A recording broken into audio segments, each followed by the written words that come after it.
তৃণমূলের party office দখলের অভিযোগ উঠেছে বিজেপির নেতাকর্মীদের বিরুদ্ধে। বিভিন্ন এলাকায় বেশ কিছু ভাঙচুর এবং মারামারির ঘটনার খবর পাওয়া গেছে। নদিয়ার শান্তিপুর বিধানসভার বেলঘড়িয়ায় তৃণমূলের পঞ্চায়েত অফিসের গেটে তালা লাগিয়ে দিয়েছে বিজেপি কর্মীরা। এমন অভিযোগ উঠেছে। ইটাহারে তৃণমূল প্রার্থী মোশাররফ হোসেনের গাড়িতে হামলার অভিযোগ উঠেছে বিজেপি কর্মীদের বিরুদ্ধে।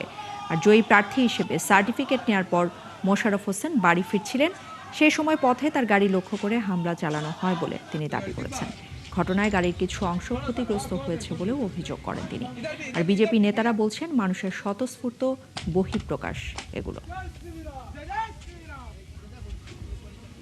আমি কলেজ মোড় পার হচ্ছি, একজন হঠাৎ করে এসে মোশাররফ হোসেন মুর্দাবাদ বলে বিজেপির কর্মী, দু তিনজন ধাওয়া করে একজন এসে গাড়িতে আক্রমণ, গাড়ি ভাঙচুর করলো।